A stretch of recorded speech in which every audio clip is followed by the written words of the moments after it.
What's going on, people?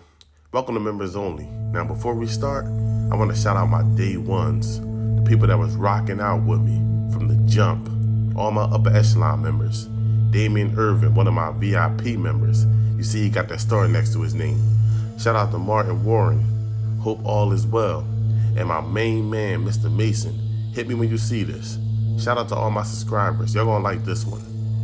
Ladies and gentlemen, I would like to introduce you to Mr. William Underwood, a music producer that worked with big names like Michael Jackson, Earth, Wind & Fire, New Edition, Guy, and Ray Charles.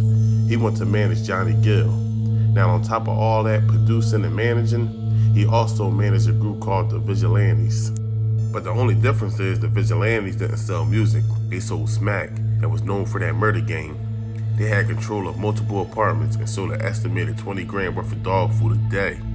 William Underwood would show his marketing talents by stamping Vigilantes on the baggies. He started to turn things up when Nicky Barnes went away, and he took full advantage.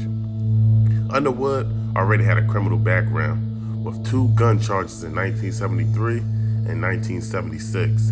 The 1973 records were not found for some reason, but the 76, he was stopped for speeding, and he was caught with a 38. When it comes to the Vigilantes, they recruited kids young as 14. Before moving up the ranks to make the big money, you have to do the dirty work, the work that no one wants to do. Now, the Vigilantes took on the contracts that other gangsters refused to take. Recruiting young men that are ambitious to move up in the ranks was an advantage over other groups. They've been taking on murder for hire contracts since 1975. The media labeled the group the Black Murder Incorporated, naming them after the original Murder Inc. that was believed to be responsible for between 400 and 1,000 contract killings involving the mafia. The Vigilantes are believed to be responsible for as many as 523 slayings in Upper Manhattan in a 5-year period. Now, I read an article that states the Vigilantes had a policy on witnesses. A confidential informant told a detective, but that wasn't news. Everyone from the street should have a policy against informants. Now, the group had a strict hierarchy. When you first join as a new recruit, you're considered part of the Bronze Hatchets. You know, you're running errands, being lookouts, robberies, busting hammers, all that cool stuff. The next level is the Silver Hatchets. You get an opportunity to make some money on the street pitching, running dope spots, kidnappings, access to better weapons, bulletproof vests. The Bronze Hatchets take orders from you. Now, the Gold Hatchet, you're at the table with the big dogs. You could send a hit. You could call shots. Money for lawyers, bail money. All members walked around with one of the tier elements attached to a chain or a necklace. That's how the group identified each other. Middle and top tier members wore the earned elements with honor. Now, that would be motivation for the bronze members to be willing to put in work and do anything to get to the next level.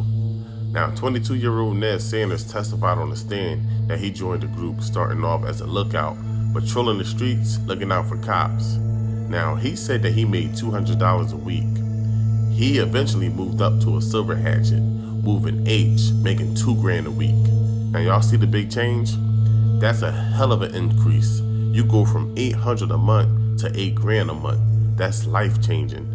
Now, what do you think the younger poor kids from the Bronze Hatchets are willing to do to get to that level? Now, during the same time, Underwood was under investigation by the IRS. Sanders was asked about Underwood. He said he was a connection, but he never dealt with him directly. Now, Sanders' rank wasn't high enough to sit at the table with the bosses. Now, let's talk about the Sweeper Brothers. Now, these guys was nothing to play with. The top headhunters. The last name fits these guys perfectly. People knew not to get in the car with Nuke. You see him in a car full of people, just know they all with the same thing. Now, I spoke to a source that used to run with Nuke, and he said every time Nuke was around, it was like a dark cloud over him. The energy in the whole room just shifted. The energy just changed when he walked in the room. He moved out with guys that didn't even talk. They just moved out and point. Now, all the members were literally trained to kill. All members were told to never shoot from across the street or from a distance. One of the reasons being, one of the targets could be wearing a bulletproof vest. Always up close in person. Get the job done with wig shots. And just remember, a shootout only happens when a target was missed. Now, when I do my research, of course I come across newspaper articles. Yes, the same articles that the other content creators are reading from without doing the work and taking that extra step to see if it's even true or not before putting it out. The most known article states that the group had 40 members. They had way more than 40 members. The Bronze Hatchet alone had well over 40 members, and that's a fact. Now, Underwood was found guilty of racketeering conspiracy, narcotics conspiracy, and being a leader of a gang known as the Vigilantes. The indictment accused the gang of committing 6 murders and controlling street-level distribution of heroin in certain areas of Harlem from 1971 to 1988. January of 2021, Underwood received a compassionate release from federal prison after serving 33 years on a life sentence with 0 infractions during his over 3 decades of incarceration. Now, Bill was the inspiration for Booker and Bass's Second Look Act, which allows any individual who served at least 10 years in federal prison to petition the court to take a second look at their sentence before a judge and determine whether they are eligible for sentence reduction or release. So, Biden looked out for him on that one. Now, stay out of trouble, stay away from crime. These stories are good, but we have to learn from other people's mistakes. So, do me a favor, hit the like button and turn on your notifications so y'all don't miss out. Thanks for watching. I'm out.